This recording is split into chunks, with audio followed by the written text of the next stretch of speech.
At this point in the season, I think we can all agree that it's the roamer meta. Today we'll talk about why roamers are such high value role this season, why you should start playing them, and also go over some of the best roamers to date, so you can start grinding your way to the big leagues of immortality. Roamers scale better now. Back in the day, roamers were the team's unpaid interns. Lowest level, lowest gold, and just there for moral support. Moral support is definitely the lamest superpower. The description of Roam Boots literally said, you get nothing and your teammates get everything. But this season, things are a bit different. Moonton finally decided to give roamers a raise. There's a new mechanic that rewards them for doing their job, which is actually roaming. Yup, roamers aren't just glorified supports anymore. They're now scouts that get rewarded for scouting effectively. Thanks to Devotion, one of the Roam Boots' unique passives, every time they reveal enemy heroes, they get experience and gold. So the more they wander around and expose enemies, the richer and stronger they become. Play it smart and you might just witness the ultimate plot twist. The roamer out-leveling and out-farming the rest of the 9 other heroes in the game. And yes, I am not kidding. That is very much possible for roamers today.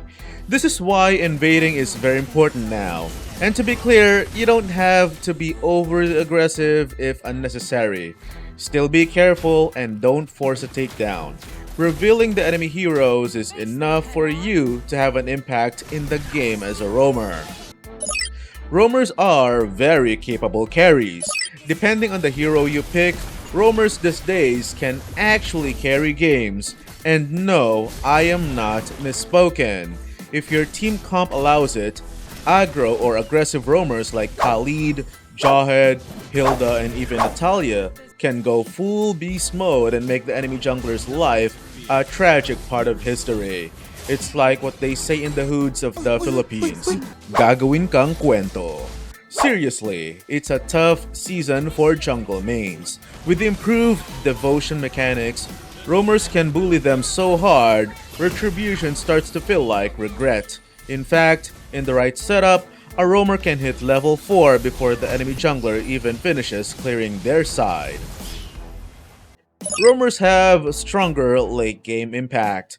Thanks to the massive boost in gold and experience from revealing enemies, roamers can now hit level 15 faster, and sometimes they even max out before the so-called core heroes do.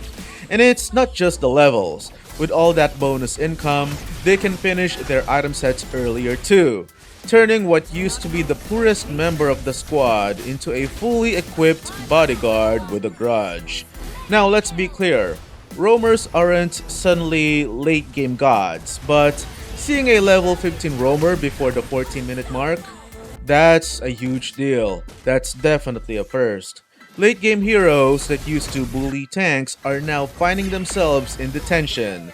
In past seasons, the level and item gap made roamers easy punching bags, but today, under the right circumstances, those same roamers can look the carry dead in the eye and say, "Who's your daddy?"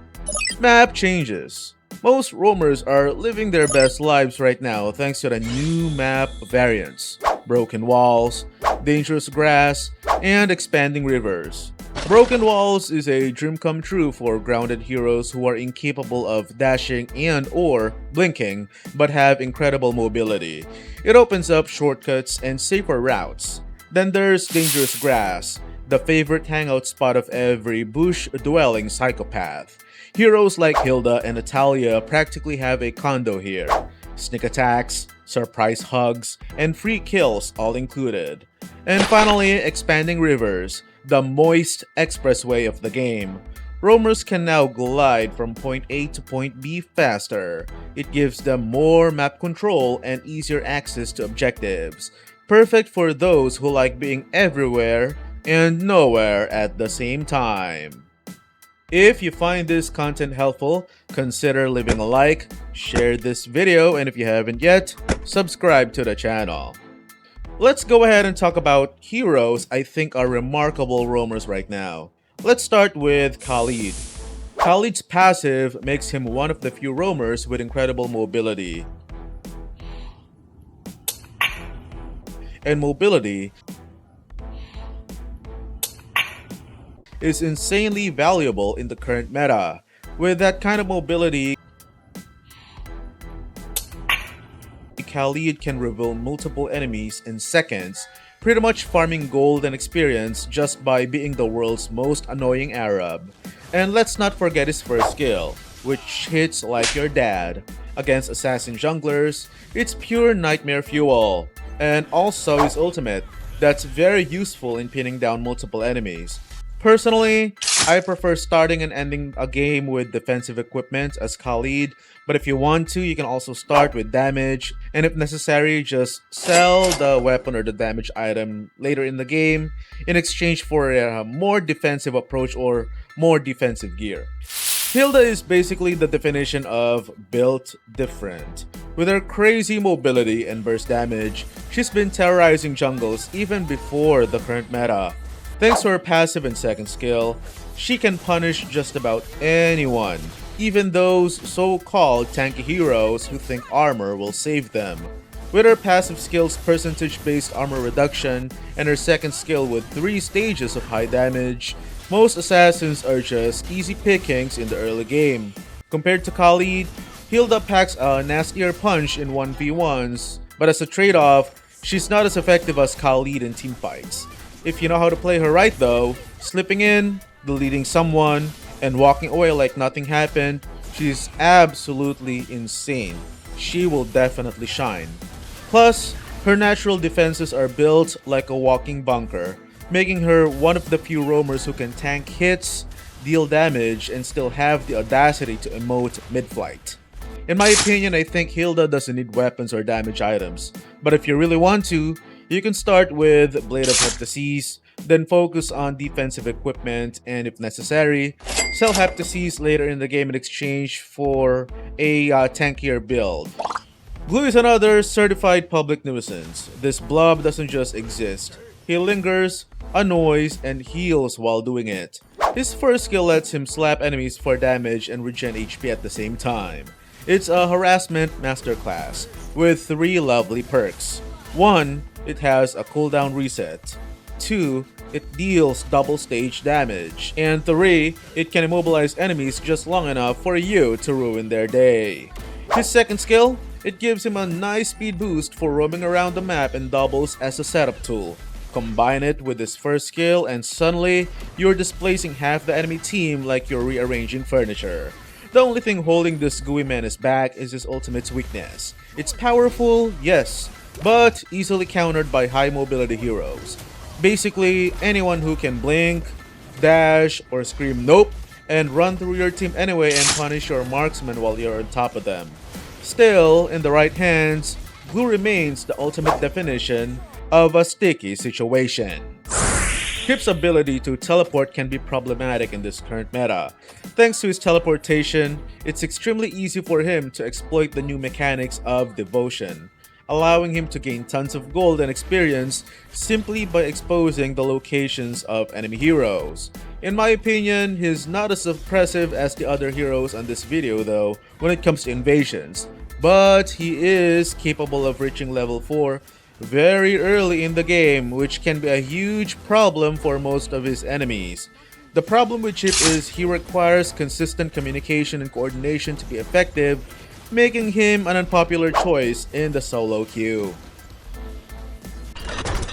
Jawhead is chaos in a robotic shell, easily one of the most disruptive heroes in the game. His damage spikes the moment he hits level 2. Everything turns into a full-blown assault, complete with flying enemies and broken morale. Jawhead's pretty special because he's technically a pick-off specialist, the kind of guy who loves 1v1s and solo deletes, but he can also shine in teamfights thanks to his utility and area damage. He's that rare breed of hero who can be built as a damage roamer, tanky roamer, or bruiser, depending on what your team needs basically. Just remember, it's always a good idea to have at least one tanky teammate. So if your lineup looks like a group of paper straws in a hurricane, maybe don't go full damage build. The last thing you want is a team comp that disintegrates faster than a 30-year-old pair of Air Jordan 4s. Natalia is incredibly good right now, though again, I must warn you, it's more ideal to pick her if you already have a tank in another position. If you don't, picking Natalia is a huge risk. But yeah, in the right team comp, she is a problem for the enemy jungler. Thanks to her passive skill that lets her exploit bushes by going into camouflage and improving her movement speed, she can roam the map with ease, gaining easy gold and experience in the process.